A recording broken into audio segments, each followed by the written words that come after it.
नमस्कार दोस्तों, मैं अंकित सिंह आपके एक बार फिर से चैनल पे आया हुआ हूँ। एक हमारे भैया है रीडर्स लाइब्रेरी चलाते हैं। कुछ यहाँ पे जैसे स्टूडेंट्स की कुछ प्रॉब्लम है यहाँ शासन से और बहुत समस्याएं आती हैं एनओसी लेने में। तो चाहे कोचिंग वाले हों या लाइब्रेरी वाले हों, अभी लाइब्रेरी वाले भैया मिले तो वो बात ऐसे होने लगी तो बताया कि हमको एनओसी में दिक्कत आती है। तो मैं भैया जानना चाहूँ क्या क्या दिक्कतें आती है। आपका नाम? मेरा नाम जतिन चौहान है। तो क्या क्या प्रॉब्लम्स आती हैं आपको जब एनओसी लेते हैं? भाई प्रॉब्लम्स ये है कि फायर वाले एनओसी देने को ही तैयार नहीं है। एमसीडी वाले बात फायर एनओसी पे डाल देते हैं। एनओसी वाले बोलते हैं आप एमसीडी के थ्रू आओ, उनके थ्रू हमारे पास कोई कंप्लेंट आएगी तो हम उस बिल्डिंग को चेक करेंगे। फायर की एनओसी लेने जाओगे तो फिर वो बिल्डिंग का प्लान मांगेंगे। अगर बिल्डिंग का प्लान नहीं है, बिल्डिंग ऑथोराइज नहीं है, ठीक है, तो आप बिल्डिंग को ही रोक दो ना। फिर उसमें आप काम होने ही क्यों दे रहे हो? बिल्डिंग ही मत बनने दो। और अगर बिल्डिंग बन चुकी है तो कम से कम उसमें फायर की एनओसी तो दो। इसमें मैं नहीं मानता कि इसमें कोचिंग वालों की कोई बहुत ज़्यादा गलती है, लेकिन सारी गलती नहीं है जो थोपी जा रही है। आप इनसे पैसे लो और इनको आप एनओसी प्रोवाइड करो, लेकिन ये फायर एनओसी वाले जो बचने की कोशिश कर रहे हैं इस चीज़ से, खुद वो प्रोवाइड नहीं करते। सारा जो मुद्दा है वो यहीं पे आके अटक जाता है। फायर वालों को आप अपनी गाइडलाइंस जारी करिए, आप अपना खर्चा बताइए कि इतने खर्चे में हम आपकी बिल्डिंग को प्रोटेक्ट कर देंगे फायर से। आप बोलो, अगर कोचिंग वाले नहीं देते तो आप सील करो, अगर देते हैं तो फिर आप बिल्कुल चलने दो। ये बच्चे जो भीड़ लगा रखी है जिन्होंने, अगर कोचिंग और लाइब्रेरी बंद होगी तो सबसे ज़्यादा नुकसान इन्हीं का ही है। 1-2 महीने बाद यही चिल्लाएंगे कि हमें पढ़ने को नहीं मिल रहा, प्रशासन में गलती है, ये गलती है, वो गलती है।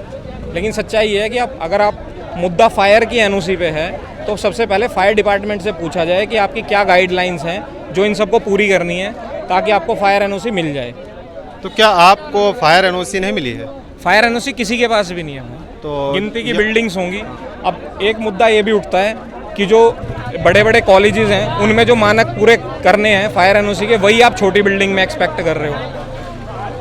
10, 20, 50 एकड़ की जो बिल्डिंग्स हैं उसमें मानक अलग होने चाहिए। और जो 50 गज की जिनकी बिल्डिंग है वो 6-6 फुट के, 12 फुट के जीने कहाँ से देंगे? वो चीज़ पॉसिबल नहीं है ना, कोई फिजिबल सॉल्यूशन ही नहीं है उस चीज़ का। तो इसमें पूरा जिम्मेदार अगर मानते हैं तो फायर वाले, एमसीडी, तो जो बिना उसके एनओसी के भी कोचिंग लाइब्रेरी चला रहे हैं तो उनके ऊपर एक्शन लेने नहीं आते? नहीं, एक्शन लो, फिर आप बिल्डिंग के ऊपर पहले एक्शन ले लो ना। आप फायर एनओसी का क्यों ले रहे हो? जो अनऑथोराइज कंस्ट्रक्शन है आप उसी पे एक्शन लो। अगर कंस्ट्रक्शन ऑथोराइज है तो फिर आप फायर की एनओसी दो, सिंपल है। अब आप रोड पे जाते हो, ठीक है, बाइक की स्पीड लिमिट अलग, गाड़ी की स्पीड लिमिट अलग, ट्रक की स्पीड लिमिट अलग, रोड एक ही है, रूल्स एक ही हैं, लेकिन सबकी अलग है ना। इसी तरह से आपको कॉलेज की जो एनओसी मिलने, फायर एनओसी मिलने का जो कॉलेज के मानक है वो अलग होने चाहिए, कोचिंग इंस्टीट्यूट के अलग होने चाहिए, छोटी बिल्डिंग, बड़ी बिल्डिंग, उन सब चीज़ों के अलग होने चाहिए। और मुद्दा ये है कि जहाँ भी आपको जितना भी सेफ से सेफ हो आप पैसे लो और फायर की एनओसी दो। फायर की एनओसी जो बंदे नहीं दे रहे, सबसे ज़्यादा कल्प्रिट जो है वो वही बंदे हैं। चलिए ठीक है, यहाँ पे हम एक चीज़ तो समझ में आ चुका है कि यहाँ पे डिपार्टमेंट्स की बहुत प्रॉब्लम, चाहे फायर एनओसी लेने में हो या एमसीडी की। पहले बिल्डिंग बनाने में रोकते नहीं हैं, बिल्डिंग बन जाती है तो कुछ कहते नहीं हैं, एनओसी देते नहीं हैं। ऐसे धड़ाधड़ काम चल रहा है, चाहे जैसा भी हो, पैसे का बवाल है। धन्यवाद।